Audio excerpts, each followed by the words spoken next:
Across the internet, people constantly dunk on the roguelite genre. I'm here to stop that. While I agree that there's a complete abundance of roguelikes, I actually think this is a strength of the genre. And on top of that, the roguelite genre is triggering some of the most innovation in the entire games industry. These games have a high degree of originality, with so many incredible and diverse titles released in the past couple years or even just the last couple months. On one hand, you've got Hades 2, a gorgeously designed, narrative-focused action game. And on the other hand, you've got Ball Pit, a hypnotic brick breaker with a dark and surreal atmosphere. And on your third hand, you've got Megabonk, a game bluntly marketed as a 3D Vampire Survivors clone, which manages to offer a deeply infectious experience with some of the most enticing raw gameplay I've experienced this year. Each of these offers a dramatic spin on the roguelite genre, and each one of these released within a single month of each other. And what's being painted as a tired genre is actually bringing some of the freshest ideas to the increasingly risk-averse games industry.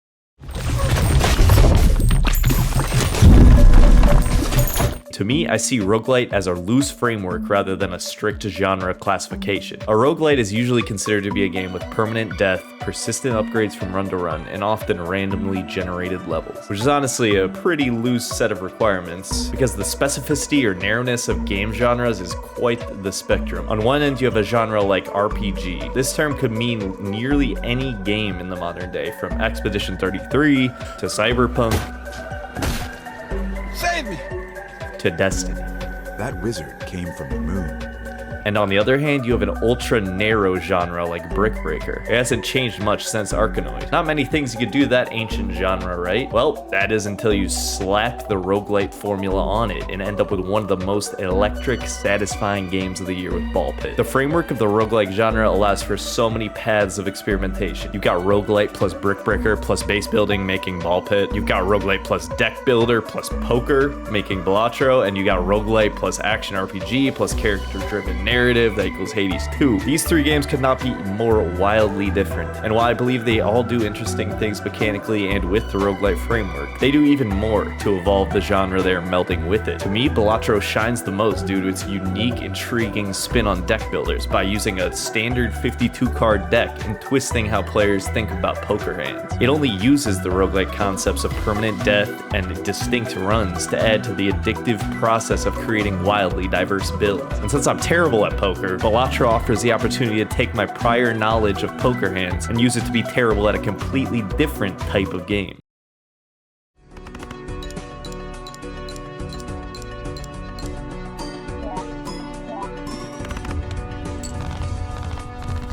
But I will say that the repetitive, almost rhythmic nature of the roguelite gameplay loop only adds to how many ideas it has spawned. Roguelites typically operate within the concept of a run, and the interconnectedness of these runs and what happens outside of them adds so much depth and creativity. You could take the original Hades, for example. The end of each run is another opportunity to explore the House of Hades, build a relationship with the cast of characters, slowly unveil new gameplay elements and story bits. You end up with this push and pull with the gameplay where you go out on a run, venture as deeply as possible, fight Hades, learn a bit more about the story, and then die. Only to find yourself back at the House of Hades, where you can engage with the many side characters once again. This back and forth allows the narrative to unfold slowly and deliberately, with each story beat being delivered like another layer to an onion, until you're left with the very core truths present in the story. No! Layers!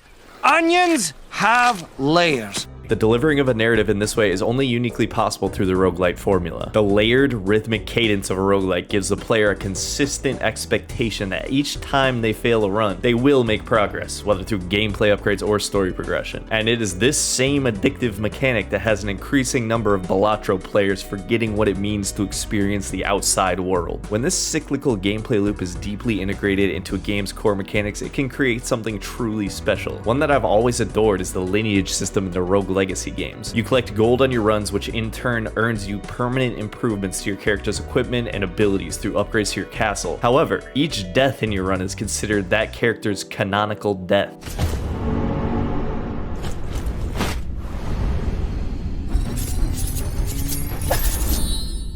and you may choose from 3 heirs, each with distinct traits that differ from the prior ancestor. And this facade of lore as a means to provide an in-universe explanation for the repeated deaths of your character doubles as an intriguing and often hilarious core gameplay mechanic. But a massive factor of this modern spree of innovation in roguelites is how simple they are to make. There's a reason why the AAA games industry has been nearly devoid of innovation in the last decade. When publishers are dropping hundreds of millions of dollars on a game, they're going to be absolutely certain it's a proven franchising formula. This has led to sequel after sequel after sequel of good but intrinsically uninspired games from the AAA space. It has also caused the ridiculously bloated development times and smaller quantity of these big games from publishers. While high production value roguelites exist, even these budgets, team sizes, and development time dwarf a Sony or Activision flagship title. Roguelites often have smaller scopes through the use of randomly generated levels, minimal graphical styles, and a simple premise. And this means that the differentiating factor for a roguelite is by creating unique gameplay mechanics. Ball Pit has a preposterously simple concept, level design, and presentation, yet the core idea of blasting foes with a deluge of balls and a wildly diverse set of characters with hundreds of possible ball effect combinations is so unlike anything I've played that it hooked me instantly, and the sheer quantity of unique gaming concepts that have proliferated from the roguelite genre is staggering. For example, you got Bullet Heaven, which is directly derived from Vampire Survivors, or you got a genre like roguelite deck builders such as Balatro. Each of these 3 examples were developed by a single solo developer, but I do think that a lot of the core concepts of the genre explain why these games have often underwhelmed or disappointed players throughout the years. Often these games are built on the concept of infinite replayability, but to me this is a flawed design. With no definitive end, it means that the reason every player will stop playing a roguelite is because they grew tired of it. If the last experience of a game for every gamer is one of exhaustion or apathy, it leaves a bad taste in your mouth. But games like Hades manage to circumvent this by having a more definitive ending after beating a predefined number of runs, with the option to continue playing more and learning more story details with additional runs, although at a much slower pace. But really, it's a flaw with any game with an expected endgame. Players have a blast with their opening hours, or even for dozens of hours, but the thirst for infinite replayability means they will always leave feeling disappointed. And the repetitive nature of roguelites can add to this to cause faster player burnout. With most roguelites, you're truly doing the same actions over and over and over again for dozens of hours. So if these actions aren't deeply and sustainably entertaining for the player, they will not stick with it. This could be countered pretty easily though, by the constant drip feed of new and interesting gameplay mechanics. Ball Pit is great with this, because at first it only allows ball fusions, then evolutions, then new characters, then character fusions, then 5 balls, and on and on and on for the entirety of the game. Megabonk tries to do this, but implements it pretty poorly in my opinion by blocking much of it behind an arbitrary currency that is kind of annoying to have to go farm. In no world do I deny that the roguelite genre is oversaturated. It most definitely is. But this itself is a reason why I think they're giving us some of the most dynamic, inventive, and purely genius concepts in modern gaming. Slapping a roguelite package on a game isn't always the lazy thing for the developers to do. It forces the game design to mold around the repetitive rhythmic gameplay loop. The cycle of starting a run, dying, upgrading, trying again. It's a simple formula that you cannot deny has delivered hit after hit after hit after hit. I am begging you to like and subscribe.